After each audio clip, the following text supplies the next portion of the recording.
Hello student, welcome back our YouTube channel science beta. তো প্রিয় ছাত্রছাত্রীরা, আজকে আমি তোমাদের সঙ্গে ক্লাস 12 ফিজিক্সের নতুন একটা চ্যাপ্টার শুরু করছি। চ্যাপ্টার নাম আছে কি পারমাণবিক নিউক্লিয়াস বা অ্যাটমিক নিউক্লিয়াস। চ্যাপ্টারটা খুবই কনসেপচুয়াল আছে, খুবই গুরুত্বপূর্ণ আছে আর খুব সহজও আছে। মানে এটা আমি এমনভাবে তোমাদের পড়াবো যাতে ভিডিওটি যদি প্রথম থেকে শেষ পর্যন্ত পুরো পার্টটাই দেখো, তাহলে পুরো এই চ্যাপ্টার কনসেপ্টটা পুরো ক্লিয়ার হয়ে যাবে। আর যেগুলো পড়াবো সেইগুলো যদি ভালো করে ফলো করো এবং তারপর বইটা একটু দেখে নাও, দেখবে তোমার এখান থেকে কোনো কোশ্চেন মিস হবে না। সেই জন্য ভিডিও কোথাও স্কিপ না করে প্রত্যেকটা পার্ট, প্রত্যেকটা অংশ গুরুত্ব সহকারে প্রথম থেকে শেষ পর্যন্ত দেখবে। আর যদি তোমার নতুন থাকো অবশ্যই সায়েন্স ভিডিও চ্যানেল সাবস্ক্রাইব করবে এবং পাশে থাকা বেল আইকন প্রেস করবে। ভিডিওতে একটা লাইক দেবে আর বন্ধুদের সঙ্গে বেশি করে শেয়ার করবে। ওকে, এর আগের চ্যাপ্টারটা দেখে নাও। আমি পড়েছিলাম তোমাদের কি অ্যাটমস বা পরমাণু। পরমাণুতে কোনটা ডিসকাস করেছিলাম দেখে নাও। একটা পরমাণু হচ্ছে কি মিডল হচ্ছে একটা নিউক্লিয়াস, আর তার বাইরে কি থাকে ইলেকট্রন। বিভিন্ন কক্ষপথে ইলেকট্রনগুলো ঘুরে বেড়ায়, তাই না? এবং ইলেকট্রনের বিভিন্ন প্রপার্টিজ, বিভিন্ন ধর্ম, তার ব্যাসার্ধ, যেই কক্ষপথে ঘুরবে সেই কক্ষপথের ব্যাসার্ধ কি কি কক্ষপথে ইলেকট্রন বিচরণ করতে পারে, তার বেগ, সমস্ত অনেক জিনিস এবং শক্তি A to Z সেগুলো ডিসকাস করেছিলাম পরমাণু চ্যাপ্টারে। যারা দেখুনি অবশ্যই দেখে নেবে, খুবই সহজ এবং সরল করে বোঝানো হয়েছে পরমাণু চ্যাপ্টার। অর্থাৎ পরমাণু বা অ্যাটম চ্যাপ্টারে যা ডিসকাস করেছে, যা পুরো টোটাল চ্যাপ্টারটা যা ছিল সমস্ত বিষয় ছিল, কিন্তু সেটা কি নিউক্লিয়াসের বাইরে। নিউক্লিয়াসের সেখানে কোনো ডিসকাশন হয়নি।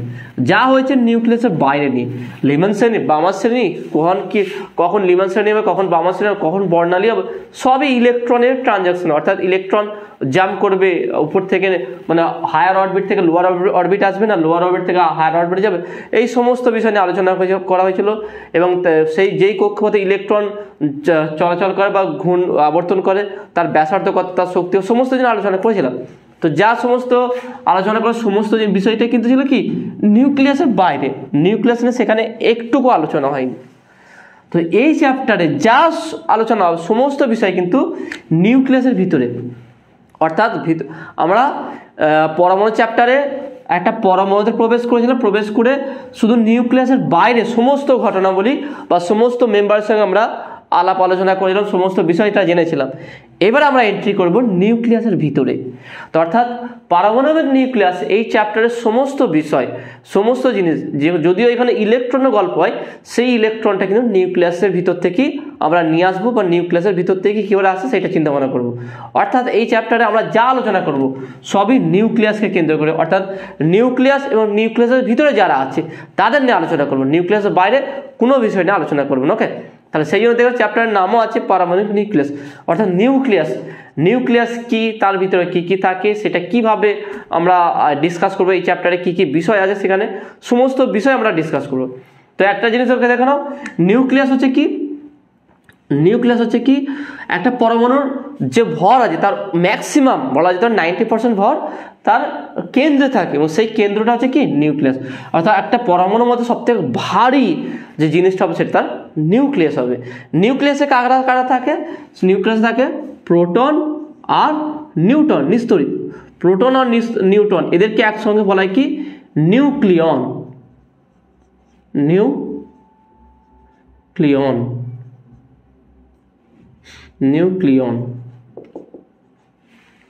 ওকে, নিউক্লিয়ার।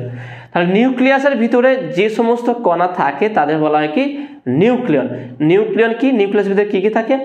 প্রোটন আর নিউট্রন। কিন্তু প্রোটন নিউট্রনগুলো কিভাবে থাকে নিউক্লিয়াসে? তাহলে অবশ্যই এখানে একটা এনার্জি ব্যান্ড থাকে, একটা এনার্জি দিয়ে। কারণ দেখো না, প্রোটন কি প্রোটন পজিটিভ আর নিউট্রন নিস্তড়িত। তাহলে প্রোটন সমস্ত পজিটিভ কণা কি করে একসঙ্গে থাকে, তাই না? আমরা তো একটা চিন্তা ভাবনা করতেই পারি, সমস্ত ধনাত্মক বা পজিটিভ কণাগুলো একসঙ্গে থাকে কি করে? এরা বিকর্ষণ করে চলে যাওয়ার কথা ছিল বা নিউক্লিয়াস ফর্ম হওয়ার কথা ছিল না। তার সত্ত্বেও নিউক্লিয়াস ফর্ম হচ্ছে, এবং নিউক্লিয়াসকে কোনো একটা সুতো দিয়ে, কোনো দড়ি দিয়ে, কোনো কিছু বাঁধা নেই, একটা এনার্জিতে বাঁধা আছে।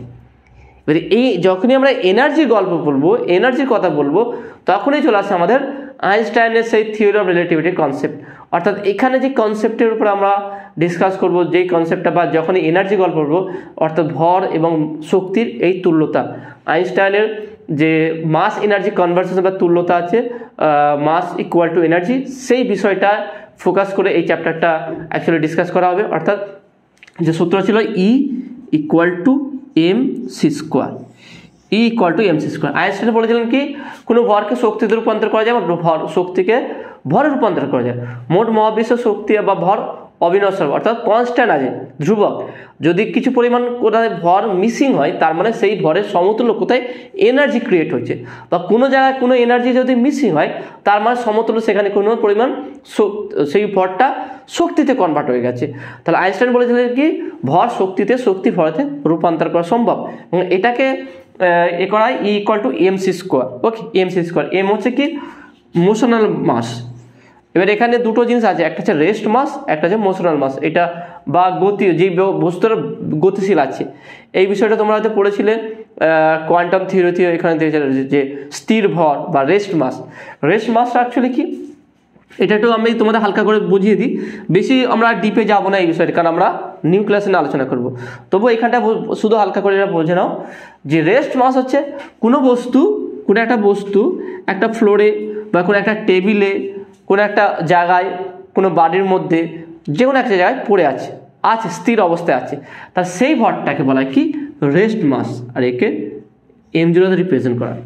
তার রেস্ট মাস হচ্ছে যেই বস্তুটা গতিশীল না সেটাকে বলা হয় রেস্ট মাস। আর কোনো একটা বস্তু দিলাম গতিশীল অবস্থায় আছে। ওকে, যেমন ধরো একটা রকেট গতিশীল আছে, কোনো একটা বলকে তুমি গতিশীল করলে, ছুড়লে, এইগুলো গতিশীল।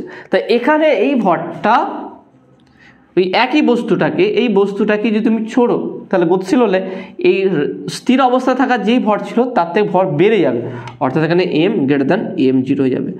আইনস্টাইন বলে কোনো বস্তু যখন গতিশীল হয় তার বেগ, তার শক্তি বা তার ভর বৃদ্ধি পায়। ওকে, এবং একইভাবে কোনো বস্তুকে যদি শক্তিতে রূপান্তর করা যায় তাহলে এই E equal to mc square অনুযায়ী তাকে শক্তিতে রূপান্তর করা যেতে পারে।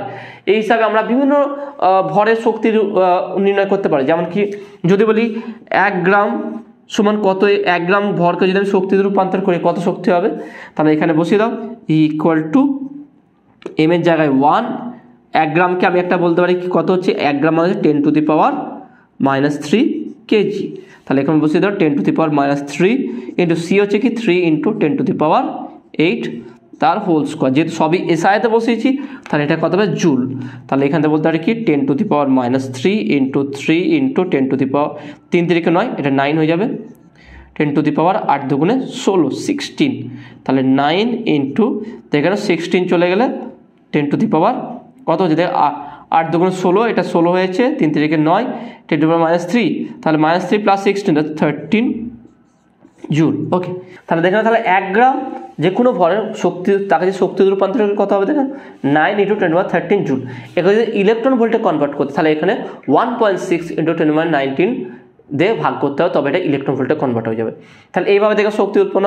যদি আমরা এখানে যে কোনো বস্তুর আমরা শক্তিতে রূপান্তর করতে হবে, যে কোনো ভরকে, যেমন আমরা যদি ইলেকট্রনকে বলি, একটা ইলেকট্রনের যদি যা ভর আছে তাকে শক্তিতে কনভার্ট করে কত শক্তি হবে, তাহলে একটা ইলেকট্রন দেখে নাও, একটা ইলেকট্রনের ভর হচ্ছে m equal to 9.11 into 10 to the power -31 KG.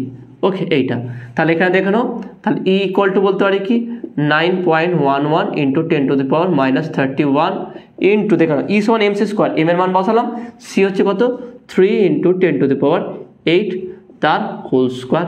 তাহলে কত হচ্ছে দেখে নাও 9.11 into 10 to the power -31 into 3 3 9 into 10 to the power 8 দুগুণে 16, 16 এত জুল। ওকে, তাহলে এত জুল হলো। একে যদি আমরা ইলেকট্রন ভোল্টে কনভার্ট করতে চাই তাহলে divide by 1.6 into 10 to the power -19, তাহলে এটা জুলটা তখন কিস হয়ে যাবে, ইলেকট্রন ভোল্টে কনভার্ট হয়ে যাবে, ব্যাস। ওকে, তাহলে এটা তোমরা ভাগ করে দেখবে, এটা আসবে nearly about 0.511 mega electron volt. Okay, এরকম টাইপের চলে আসবে। তাহলে এইভাবে আমরা একটা ইলেকট্রনের শক্তি বের করতে পারি। একইভাবে আমরা প্রোটনেরও শক্তি নির্ণয় করতে পারি। প্রোটনের ভর কত জানি আমরা, ইলেকট্রনের ভরে 186 থেকে নাও এমপি, প্রোটনের ভর কত, ইলেকট্রনের ভর যা আছে 9.11 into 10 to the power -31 into কত 1836, 1836 গুণ, এত গুণ একটা ইলেকট্রনের থেকে এত গুণ ভারী হচ্ছে একটা প্রোটন। তো সেই হিসাবে তোমরা একটা প্রোটনের ভরও বের করতে পারবে। ওকে, তাহলে এইভাবে দেখে নাও শক্তি এবং ভরের তুল্যতা এই কনসেপ্ট থেকে আমরা যে কোনো বস্তুর যে ভর থেকে তার শক্তিতে রূপান্তর করতে পারবো এবং শক্তি থেকে ভরে রূপান্তর করতে পারবো। কেউ যে উল্টো দিকে যদি করে দিই তার শক্তিতে রূপান্তর, সেটা ভরে রূপান্তর হয়ে যাবে। তাহলে এখানে আইনস্টাইন বলেন কি যে কোনো বস্তুকে শক্তিতে রূপান্তর করে দিতে পারে আর তার শক্তিকে আবার ভরে রূপান্তর করা যাবে। এখানে উনি শক্তি এবং ভরের তুল্যতা বা একটা ইকুয়েশন দিলেন E=mc², এবং সেখান থেকে আমরা সেই ফর্মুলাটা এখানে প্রয়োগ করে ইলেকট্রন, প্রোটন যে কোনো বস্তুর ভর বের করতে পারি। ওকে, তাহলে অ্যাকচুয়ালি নিউক্লিয়াস হচ্ছে কি, আমি কেন এই ইকুয়েশনের কথা বলছি E=mc², কেন এটা বলছি, কারণ এখানে যে নিউক্লিয়াসের ভিতরে যে কাজগুলো হবে, যে কিছু কিছু এনার্জি মিসিং হবে, মাস ডিফেক্ট হবে বা বাইন্ডিং এনার্জি হবে, এই এনার্জি উৎপত্তি, শক্তির উৎপত্তি করতে হলো, তো মাস ডিফেক্ট কেন হলো, তার এই কনসেপ্টটা কিন্তু E=mc² বা ভর এবং শক্তিতে রূপান্তর এবং শক্তি ভরের রূপান্তর, এই কনসেপ্টটা কাজে লাগবে। সেই কারণে আমি তোমাকে আইনস্টাইনে এইটাও বললাম যে আইনস্টাইন বলেছিলেন according to theory of relativity যে বস্তুর ভরকে শক্তিতে রূপান্তর করা যায় বা শক্তিকে ভরেতে রূপান্তর করা যায়। ইকুয়েশনটা কি, E=mc², এখানে ভর বসাবে, এনার্জি পাবে। ওকে, তো নেক্সট আর একটা গুরুত্বপূর্ণ আমরা বিষয় আলোচনা করবো, সেটা হচ্ছে কি এক সংহত পারমাণবিক ভর। এটা খুব গুরুত্বপূর্ণ, কারণ শক্তির বা ভরের একটা জেনারেল ইউনিট হচ্ছে কি ইউ, সেটাকে এক সংহত পারমাণবিক ভর বলা হয়। এই এককটা শক্তির ক্ষেত্র এবং ভরের ক্ষেত্রে প্রযোজ্য হয়, বিশেষ করে নিউক্লিয়াসের ভরের ক্ষেত্রে বা নিউক্লিয়ন, যারা নিউক্লিয়াসের ভিতরে যে কণাগুলো থাকে তাদের এবং বাইন্ডিং এনার্জি কত, বিভিন্ন এনার্জির ক্ষেত্রে এইটা আমরা ইউজ করে থাকি। তো সেটা ব্যবহার করার আগে তার সংজ্ঞাটা আমরা একটু পড়ে নিই বা সংজ্ঞাটা দেখে নিই এবং তার শক্তি কত হবে সেটা আমরা জেনে নেব। এক সংহত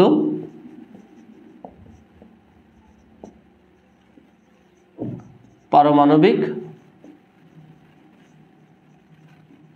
ভর।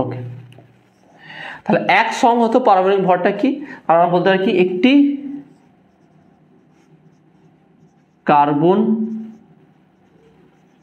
পরমাণুর ভরের 1/12 অংশকে, একটি কার্বন পরমাণুর ভরের 1/12 অংশকে এক সংহত পারমাণবিক ভর বলা হয়, মানবিক ভর বলা হয়। ওকে, তাহলে একটি পরমাণুর, একটি কার্বন পরমাণুর ভর কত, আমি তাহলে এখানে লিখে দিই। অতএব একটি কার্বন পরমাণুর ভর, ওকে, সেটা কি কার্বন পরমাণু পারমাণবিক ভর 12, আমরা জানি 12 গ্রাম হয়। আর এর হচ্ছে অ্যাভোগাড্রো সংখ্যা কত, 6.023 × 10⁻23 ওকে, এটা তাহলে এটা হচ্ছে একটি পারমাণবিক ভর। তাহলে আমি বললাম কি একটি কার্বন পরমাণু ভর হচ্ছে এটা, আমি বললাম কি একটি কার্বন পরমাণু ভরের 1/12 অংশকে এক সংহত ভর বলা হয়। তাহলে এক সংহত ভর, তাহলে এক সংহত ভর, পারমাণবিক ভর, পারমাণবিক ভর ইকুয়াল টু 1/12 ইন্টু 1/12 অংশ, একটি কার্বন পরমাণু ভরের 1/12 অংশ। তাহলে একটি কার্বন পরমাণু ভর কত, 1/12, এটা 12/6.023 × 10⁻23 ওকে, এইটা ইকুয়াল টু, তাহলে এটা কাটাকুটি গেলে কত থাকে, 1/6.023 × 10⁻23, তাহলে এত গ্রাম। ওকে, এইটাও গ্রাম হবে কারণ একটি পরমাণু ভর হচ্ছে গ্রাম, এত গ্রাম। তার মানে এটা যদি তুমি ডিভাইড করার কথা আছে 1.66 × 10⁻24 গ্রাম। এটা যদি আমরা কেজিতে কনভার্ট করতে পারি কত হবে দেখো, 1.66 × 10⁻27 কেজি, কারণ গ্রাম থেকে কেজি 3, 4, 5, 6, 7 27 কেজি। তাহলে এক সংহত পারমাণবিক ভর বলা, বা এটাকে বলা হয় 1U, এক সংহত পারমাণবিক ভরকে বলা হয় কি ইউ। Okay, you. তাহলে এটাকে আমরা কীভাবে লিখবো দেখে নাও। তাহলে এখান থেকে আমরা বলতে পারি, স্টেপ বাই স্টেপ যাচ্ছে, যেইভাবে আমি বোঝাচ্ছি সেইভাবে খাতায় নোট ডাউন করবে। যেগুলো খুব ইজি আছে আমি সেগুলো ডিসকাস করছি না, যেটা তোমরা ক্লাস 10-এও পড়েছিলে তাদের সেগুলো খুব গুরুত্বপূর্ণ নয়। আইসোটোপ, আইসোবার কি একবার নিজেরা পড়ে নেবে, খুব সহজ, এটা কোনো টাফ ব্যাপার নেই। ওকে, নিউক্লিয়ন কি, নিউক্লিয়াস, প্রোটন, নিউট্রন, এদের মাস বের করা তোমরা ক্লাস 10-এ পড়েছিলে। এগুলো নিজের একবার দেখলে এগুলো ডিসকাস করার কোনো বিষয় নয়। তবুও যদি তোমাদের মনে হয় সেটা কমেন্টে বললে তাহলে আমি সেগুলো ডিসকাস করে দেবো। তো আমার কাছে যেগুলো গুরুত্বপূর্ণ মনে হচ্ছে সেইগুলো আমি ডিসকাস করে যাচ্ছি। এখান থেকে যদি আরও ডিপে যাও তাহলে সেটা আমার কমেন্টে জানাবে, তো আমি আরও ডিপে তোমাদের বোঝানোর চেষ্টা করবো। ওকে, তাহলে আমি বলতে পারি কি, অতএব 1U equal to 1.66 into 10 to the power minus 27 kg। তাহলে 1 ইউনিফাইড ইউনিটস, অ্যাটমিক ইউনিটস বা এক সংহত পারমাণবিক ভর equal to 1.66 into 10 to minus 27 kg। এবারে এই পরিমাণ ভরকে আমি শক্তিতে রূপান্তর করলে কী হবে দেখো না। তাহলে একে যে শক্তিতে রূপান্তর করতে যাই তাহলে কী হবে দেখো না। তাহলে 1U equal to 1.66 into 10 to the power minus 27। যেহেতু এনার্জিতে কনভার্ট করবো তাহলে মাসের সঙ্গে কী করতে হবে, সি স্কোয়ার। E1 কি ছিল, E1 mc স্কোয়ার। তাহলে ভরের সঙ্গে সি স্কোয়ার, লাইট স্পিডটা স্কোয়ার করতে হবে, তাহলে into 3 into 10 to the power 8 তার হোল স্কোয়ার। তাহলে এটা কত হচ্ছে দেখেন, 1.66 into 10 to the power minus 27, okay, into 9 into 10 to the power 16 joule. এবার এটাকে যদি আমি ইলেকট্রন ভোল্টে কনভার্ট করতে চাই তাহলে কী হবে দেখেন এটা। তাহলে ইলেকট্রন ভোল্টে কনভার্ট করতে গেলে আমি করবো কি, 1.66 into 10 to the power minus 27 into 9 into 10 to the power 16 divided by 1.6 into 10 to the power minus 19 electron volt. Okay, তাহলে এইটা হচ্ছে ইলেকট্রন ভোল্টে কনভার্ট করতে গেলে জুল থেকে মানে ইলেকট্রনের আধান দিয়ে ভাগ করতে হবে, কারণ এটা কোয়ান্টাম থিওরিতে আমরা দেখেছিল। ওকে, তাহলে ইকুয়াল টু এটাকে তোমরা যদি ক্যালকুলেট করে দেখবে এটা আসবে কি, নিয়ারলি ইকুয়াল টু, এটা nearly equal to 931.2 into 10 to the power 6 electron volt. তারপরে এটা হচ্ছে আমরা 10⁻6কে যদি কনভার্ট করি, 10⁻6 মানে মেগা হয়, তাহলে 931.2 mega electron volt. 1U equal to, তাহলে 1U equal to 931.2 mega electron volt. অর্থাৎ এক সংহত পারমাণবিক ভরকে যদি আমরা শক্তিতে কনভার্ট করি কত শক্তি পাবো, 931.2 মেগা ইলেকট্রন ভোল্ট, এতটা শক্তি পাবো। ওকে, তো আশা করি তোমরা এটা বুঝতে পেরেছো। তা দেখে না, পরমাণু নিউক্লিয়াসের বেসিক জিনিস আমি ডিসকাস করলাম। সেটা প্রথমটা কি, নিউক্লিয়াস ব্যাপারটাকে আমরা কি অ্যাকচুয়ালি কিসে ফোকাস করতে চাইছি সেটা প্রথমে আমি ডিসকাস করলাম। সেখান থেকে কয়েকটা ইজি এক্সাম্পল দিয়ে, আর এইটা আমার অবশ্যই দরকার ছিল সেই জন্য এটা তোমাদের বোঝালাম। নেক্সট যেটা আলোচনা করবো সেটা খুবই গুরুত্বপূর্ণ বিষয়, সেটা হচ্ছে কি নিউক্লিয়াসের বন্ধন শক্তি। এটা কিন্তু খুবই গুরুত্বপূর্ণ বিষয়। নিউক্লিয়াসের বন্ধন শক্তি কি, মাস ডিফেক্ট, এই সমস্ত বিষয়টাকে নিয়ে ডিসকাস করবো। ওকে, প্রথমে যেটা আলোচনা করবো সেটা হচ্ছে নিউক্লিয়াসের বন্ধন শক্তি। নিউক্লিয়াসের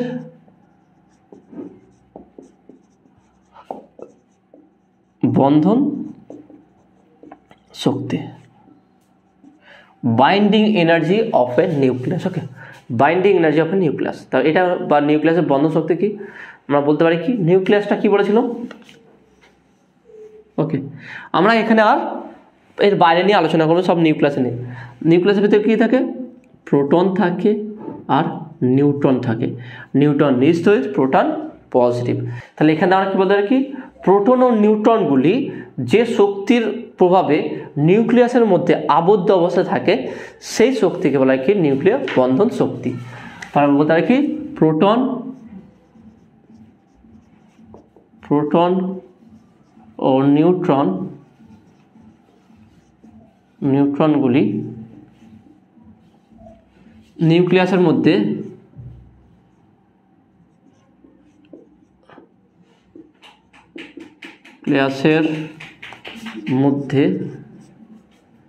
যে শক্তির দ্বারা, বা বলতে প্রোটন নিউট্রনগুলি যে শক্তির দ্বারা, এখানে নিউক্লিয়াসটা আমরা পরে বললেও চলবে, সৌন্দর্যের জন্য বলছি আমি এখানটায়। যদি একটা সুন্দর করে সংজ্ঞা লিখতে যাও তাহলে বলবে প্রোটন ও নিউট্রনগুলি যে শক্তির দ্বারা বা যে শক্তির প্রভাবে নিউক্লিয়াসের মধ্যে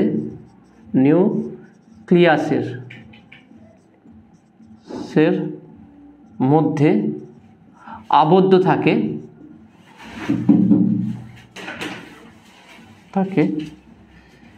সেই শক্তিকে বা তাকে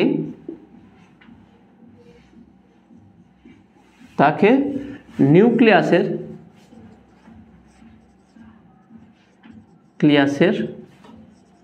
বন্ধন শক্তি বলে, বন্ধন শক্তি বলে বা বাইন্ডিং এনার্জি। একটা জিনিস সিম্পল একটা লজিক, এখানে ইলেকট্রন আছে, একটা কক্ষপথে ঘুরছে ইলেকট্রনগুলি, ঠিক আছে আমরা মানলাম। এবার দেখে নাও অনেকগুলি প্রোটন, অনেকগুলি নিউট্রন একসঙ্গে তেমনি থাকতে পারে না। একটা ভালো করে জিনিস ভেবে নাও, প্রোটন পরস্পর একসঙ্গে থাকতে পারবে না, কারণ কি তারা পজিটিভ, তারা পরস্পরকে বিকর্ষণ করবে। আর তাহলে নিউট্রনকে কী করে একসঙ্গে নিয়ে প্রোটনগুলো থাকবে? নিউট্রন নাহলে ভাবলাম নিশ্চয়ই ঠিক আছে, কিন্তু প্রোটনগুলো একসঙ্গে থাকবে কী করে, তাই না? এরা থাকতে পারে না। তাহলে সেখানটাই তাহলে এরা একটা কেন্দ্র গঠন করবে কি করে?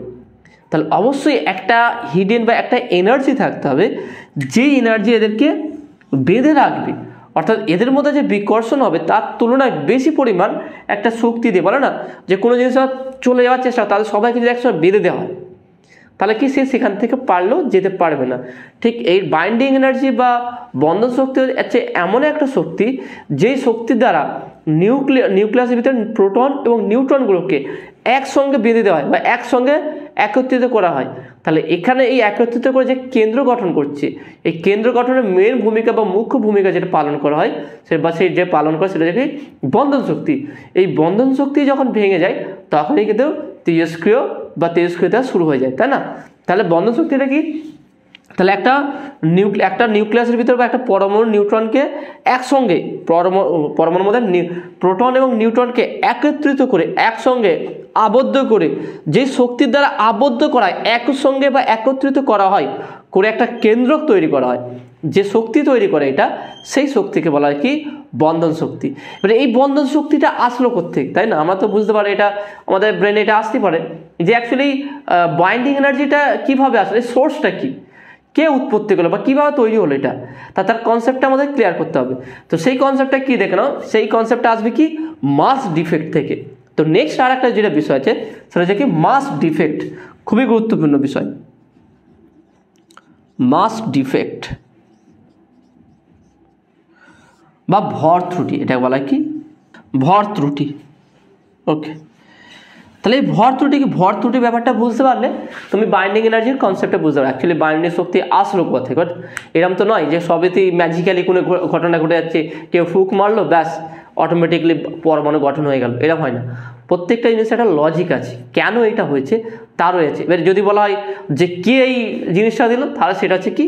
যিনি মেন সৃষ্টি করেছেন তিনি এসব বিষয়ে বেশি আমরা তিনি এটা করেছেন, কিন্তু এটা আসলো কোথায়, কেন হলো, ফর্মটা কেন, সেটা আমরা বলতে পারি। ওকে, তো এখানে দেখে নাও তাহলে বিষয়টা কি? ভর ত্রুটিটা কি? ভর ত্রুটিটা অ্যাকচুয়ালি কি দেখে নাও। তাহলে আমরা জানি কি একটা নিউক্লিয়াসের ভিতরে কি থাকে? একটা নিউক্লিয়াসের ভিতরে কি? প্রোটন থাকে আর নিউট্রন থাকে। ওকে, এক্সাম্পল হিসেবে সোডিয়াম দিলাম, সোডিয়াম। ওকে, এর পারমাণবিক সংখ্যা 11 আর ভর সংখ্যা 23। তার মানে এখান থেকে বলতে পারি কি প্রোটন সংখ্যা কত আছে? প্রোটন আছে কি? প্রোটন আছে 11 আর নিউট্রন আছে কত? 12। ওকে, 12টা আছে আমার আছে কি নিউট্রন আছে আর 11টা আছে প্রোটন আছে। ওকে, এটা আছে। তাহলে আমি বলতে পারি যে একটা নিউক্লিয়াস, একটা সোডিয়াম নিউক্লিয়াসে ওকে নিউক্লিয়াস, এটা নিউক্লিয়াস হলো নিউক্লিয়াস। মাস ডিফেক্টটা ভালো করে বোঝার চেষ্টা করো। ওকে, খুবই গুরুত্বপূর্ণ। তাহলে একটা সোডিয়াম নিউক্লিয়াসের ভিতরে প্রোটন আছে কতটা? প্রোটন আছে 11টা আর নিউট্রন আছে কটা? 12টা। ওকে, 12টা নিউট্রন আছে, 11টা প্রোটন আছে। তাহলে একটা প্রোটন ভালো করে বুঝে নাও, তাহলে বলতে পারি 11টা প্রোটনের ভর, আমি যদি প্রোটনের মাসকে এমপি, নিউট্রনের মাসকে এন ধরে। ওকে, তাহলে 11টা প্রোটন প্লাস 12টা নিউট্রন ভর যদি যোগ করি, তাহলে অবশ্যই আমি বলতে পারি কি সোডিয়াম নিউক্লিয়াসের ভর, তাহলে তাই তো হওয়া উচিত। একটা সোডিয়াম নিউক্লিয়াস, আমরা যদি সোডিয়াম 1123 অর্থাৎ ভর সংখ্যা যদি 23 হয়, 11টা যদি প্রোটন থাকে, ইলেকট্রন 11টা প্রোটন 11টা। ওকে, তাহলে নিউট্রন কত আছে? 12টা। তাহলে নিউক্লিয়াস যে কোনো পরমাণু নিউক্লিয়াসে কী থাকে? প্রোটন আর নিউট্রন, তারা ছাড়া কিছু নেই। ইলেকট্রন তিনটে আমরা পার্টিকেল জানি, প্রোটন, নিউট্রন আর ইলেকট্রন। এর বাইরে অনেক কিছু, নিউট্রন আছে, পাই মেসন আছে, অ্যান্টি নিউট্রন, অনেক কিছু আছে। আপাতত আমরা যতটুকু এখন ডিসকাস করছি বা যতটুকু আমরা জানি সেখান থেকে বলতে পারি কি যে একটা পরমাণুতে তিনটে পার্টিকেল আমরা জানি, একটা হচ্ছে ইলেকট্রন, প্রোটন, নিউট্রন। ইলেকট্রন নিউক্লিয়াসের বাইরে থাকে, নিউক্লিয়াসের ভিতরে প্রোটন আর নিউট্রন থাকে। তাহলে একটা নিউক্লিয়াস গঠন হয় কী নিয়ে? প্রোটন আর নিউট্রন দ্বারা। তাহলে আমি সোডিয়াম 1123 বলছি, তার মানে অর্থাৎ 11টা প্রোটন আছে আর 12টা নিউট্রন আছে। তাহলে আমরা যদি ইন্ডিভিজুয়ালি বা 11টা প্রোটনের ভর প্লাস 12টা নিউট্রনের ভর অ্যাড করি এবং তার যা ভর হবে, তাহলে নিশ্চয়ই সেটা একটা সোডিয়াম নিউক্লিয়াসের ভরের সমতুল্য বা সমান হওয়া উচিত, এটাই তো বলে। কিন্তু প্র্যাকটিক্যালি এটা হয় না, প্র্যাকটিক্যালি এটা হয় না। অ্যাকচুয়ালি কী হচ্ছে, প্র্যাকটিক্যালি কী হয়, 11টা প্রোটন প্লাস 12টা নিউট্রন এর ভর গ্রেটার দেন সোডিয়াম নিউক্লিয়াসের ভর,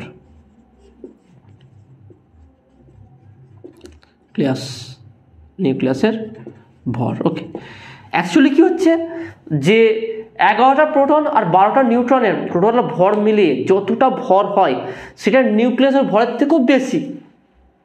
ওকে, তাহলে এটা কেন হচ্ছে? তাহলে মাস মিসিং হলো কোথা থেকে?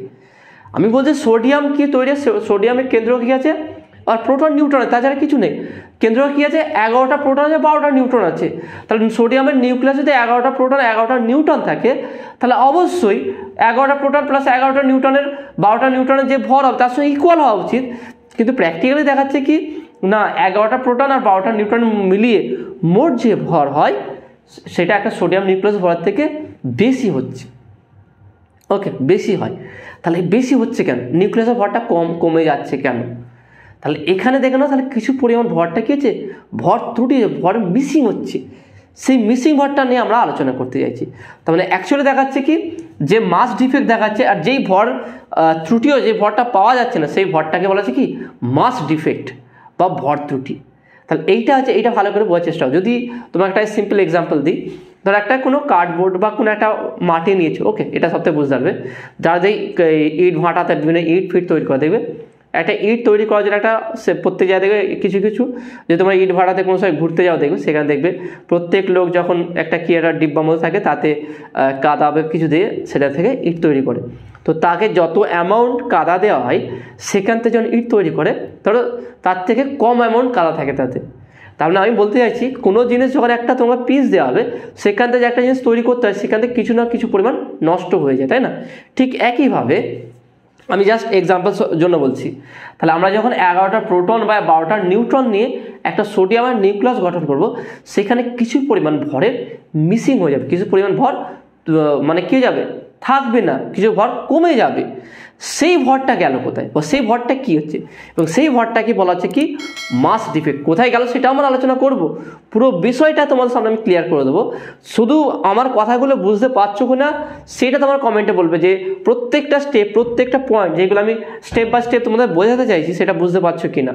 তাহলে এখানে দেখা যাচ্ছে কি, প্র্যাকটিক্যালি ক্ষেত্রে দেখা যাচ্ছে কি যে একটা সোডিয়াম নিউক্লিয়াসের ভর যা হচ্ছে 11টা প্রোটন আর 12টা নিউট্রন মিলিয়ে যা ভর হয় তার সঙ্গে ইকুয়াল হচ্ছে না, একটা নিউক্লিয়াসের ভর তার তুলনায় কম হচ্ছে। তাহলে এখানে কিছু পরিমাণ ভরের ত্রুটি হচ্ছে, মিসিং হচ্ছে। যেই পরিমাণ ভর ত্রুটি পাচ্ছি সেটাকে বলা কি মাস ডিফেক্ট বা ভর ত্রুটি। এই ভর ত্রুটির কথা বলে দেখো, তাহলে অতএব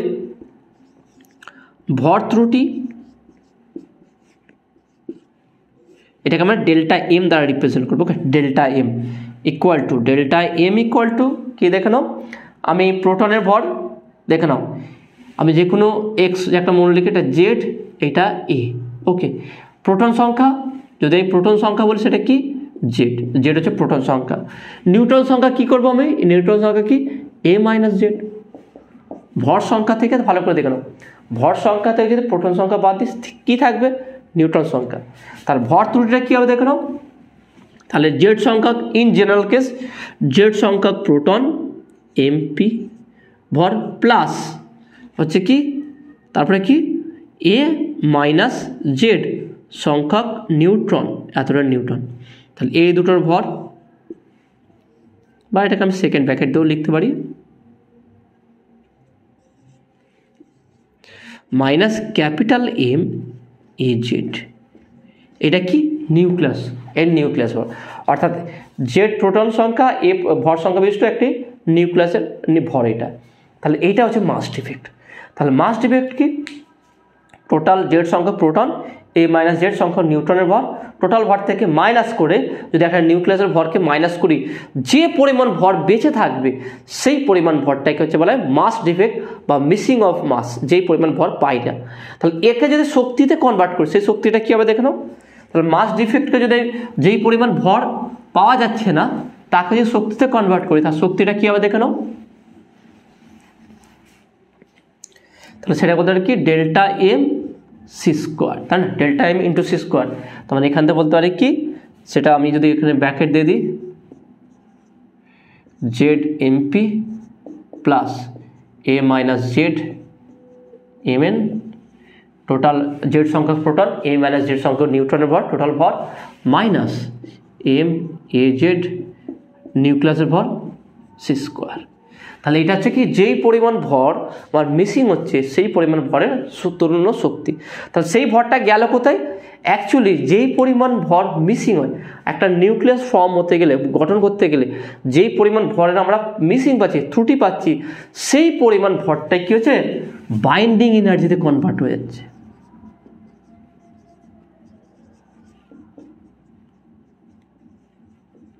ওকে, সেই সংখ্যা ভর কী হচ্ছে কনভার্ট হচ্ছে বাইন্ডিং এনার্জি। তাহলে একটার সঙ্গে একটা রিলেট করা বা সম্পর্ক তৈরি করার চেষ্টা করো, দরকার গ্রাফে হিসাবেও তুমি একটা ড্র করতে পারো তোমার বোঝার সুবিধার জন্য। তাহলে আমি আলোচনা করতে শুরু করেছিলাম বাইন্ডিং এনার্জি থেকে। তাহলে বাইন্ডিং এনার্জিতে এমন একটা, তাহলে একটার সঙ্গে একটা তাহলে সম্পর্ক তৈরি করার চেষ্টা করো।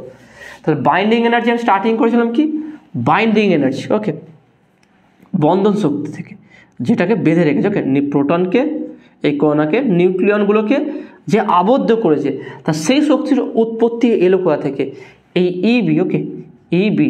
তাহলে বাইন্ডিং এনার্জি আসলো কোথা থেকে, যেই পরিমাণ মাস ডিফেক্ট হয়েছিল, অর্থাৎ কোনো বস্তু যে আমরা যে কোনো পরমাণুর ক্ষেত্রে সোডিয়াম হোক, যে কোনো আমরা যা বলতে পারি ক্যালসিয়াম বা অ্যালুমিনিয়াম, ম্যাগনেসিয়াম, যা আমার মাইন্ডে যা আসবে বা তোমাদের মাইন্ডে যা আসবে, যে সমস্তই মৌল তুমি দেখো ইন জেনারেল কেস আমি এক্স এ জেড যেটা বলছিলাম A Z, okay, A X Z E, okay, অর্থাৎ এদের নিউক্লিয়াসে প্রত্যেকটা পরমাণু নিউক্লিয়াসে যতটা প্রোটন আছে, যতটা নিউট্রন আছে, এদের যদি আলাদা করে আমরা ওজন করি, আমরা ডানি পাল্লায় ওজন করবো না, আমরা ক্যালকুলেট করতে পারি, তাই না, ভর আমাদের জানা আছে, সেখানে আমরা মেপে নেব বা সেখান থেকে আমরা ক্যালকুলেট করে নেব কত হচ্ছে। অর্থাৎ আমার একটা পরমাণুর মধ্যে তার নিউক্লিয়াসে যত সংখ্যক প্রোটন আছে, যত সংখ্যক নিউট্রন আছে, তাদেরকে যদি ইন্ডিভিজুয়ালি আলাদা করে আমরা যদি মাপি বা পরিমাপ করি, তাদের যা ভর হবে ওই নিউক্লিয়াসের ভর তো তার সমান হয় না, তার থেকে একটু কম হয়। তাহলে অবশ্যই তাহলে এই ভরগুলো যখন নিউক্লিয়াস ফর্ম হতে গিয়েছিলো তখন কিছু পরিমাণ ভরের ত্রুটি বা ঘাটতি হয়ে গেছিলো। তা সেই পরিমাণ ভরটা গেল কোথায়, সেই পরিমাণ ভরটাই কি হচ্ছে শক্তিতে, ই সমান এমসি স্কোয়ার, এই সূত্র অনুযায়ী শক্তিতে রূপান্তর হয়ে যায়। এবং এই শক্তিটা হচ্ছে কি বন্ধন শক্তি বা বাইন্ডিং এনার্জি, এবং এই শক্তির দ্বারাই কি এই নিউক্লিয়াসগুলোকে বা নিউক্লিয়নগুলোকে বেঁধে একটা নিউক্লিয়াস বা একটা কেন্দ্রক তৈরি করা হয়। বুঝতে, তাহলে একটা চেন বুঝতে পারলে কীভাবে হচ্ছে। তাহলে যেই পরিমাণ ভর ত্রুটি হয়, যে পরিমাণ মাস ডিফেক্ট হচ্ছে, সেই পরিমাণ ভর শক্তিতে রূপান্তর হয়ে যায়, শক্তিতে রূপান্তর হয়ে নিউক্লিয়নগুলোকে একটা আবদ্ধ করে নেয়, আবদ্ধ করে একটা কেন্দ্রক তৈরি করে। তাহলে এই শক্তিটা হচ্ছে কি আমরা বলি বাইন্ডিং এনার্জি বা বন্ধন শক্তি। তাহলে এটাকে বলা হয় কি ইবি। তাহলে EB equal to delta M C square, EB equal to delta M C square বা বাইন্ডিং এনার্জি। তাহলে এটাকে যদি আমরা ইকুয়েশনে কনভার্ট করি, তাহলে EB binding energy equal to বলতে পারি কি দেখে নাও Z MP plus A minus Z M N, okay, minus M A Z, okay, A Z, তারপরে কি six square, okay, C square. তাহলে এইটাই হচ্ছে যে কোনো পরমাণু নিউক্লিয়াসের বন্ধন শক্তি। কোনো একটা পরমাণু যদি আমরা এখান থেকে বলি যদি জেডের ক্ষেত্রে হচ্ছে 11, এটা 12, mn এমপির মান জানা আছে, এমপি mn এর মান প্রায় সেম, কিছুটা সামান্য ভারী হবে তো নিউট্রনের ভর, বাদ বাকি নিউক্লিয়াসের ভর যদি আমরা সোডিয়ামের জানি সেখানে বসিয়ে দিলে খুব সহজে সোডিয়ামে বা যে কোনো পরমাণুর বন্ধন শক্তি কত হবে সেটা আমরা সহজে বের করতে পারবো। আর একটা বিষয় হচ্ছে এই বন্ধন শক্তি থেকে আমরা আর একটা কনসেপ্ট ক্লিয়ার করতে পারি, সেটা হচ্ছে কি, যেই পরমাণুর বন্ধন শক্তি যত বেশি হবে তার স্টেবিলিটি তত বেশি হবে। এবার শুধু বন্ধন শক্তি নয়, বাইন্ডিং এনার্জি পার নিউক্লিয়ন, প্রতি গড় নিউক্লিয়নের বা নিউক্লিয়াসের ভিতরে যে কণাগুলো আছে তাদের প্রতি এককে যে কতটা তার বন্ধন শক্তি হচ্ছে তার উপর ডিপেন্ড করবে। বাইন্ডিং এনার্জি পার নিউক্লিয়ন যার যত বেশি হবে সেই পরমাণু তত স্টেবল হবে, আর যার যত কম হবে সে তত বেশি উইক হবে এবং তত বেশি তেজস্ক্রিয় হবে। তো কোন মৌলগুলো বেশি তেজস্ক্রিয় হবে, কার বাইন্ডিং এনার্জি কম বা এরকম কিছু আছে, দেখবে বাইন্ডিং এনার্জি বেশি বা বাইন্ডিং এনার্জি পার নিউক্লিয়ন কম, এরকম কিছু মৌল আছে। সেই সমস্ত এক্সাম্পল নিয়ে নেক্সট ভিডিওতে আলোচনা করব, সেখানে আমরা লেখচিত্র আলোচনা করব এবং তারপরে যে সমস্ত বিষয় আছে সেগুলো ডিসকাস করব। তা আজকে যতটুকু বুঝালাম তোমাদের, সেটা তোমাদের কতটা গুরুত্বপূর্ণ মনে হয়েছে সেটা অবশ্যই কমেন্টে জানাবে। নতুন থাকলে অবশ্যই সায়েন্স ভিডিও চ্যানেল সাবস্ক্রাইব করবে এবং পাশে থাকা বেল আইকন প্রেস করবে, ভিডিওতে একটা লাইক দেবে আর বন্ধুদের সঙ্গে বেশি করে শেয়ার করবে। তো দেখাবে নেক্সট ভিডিওই। Have a nice day.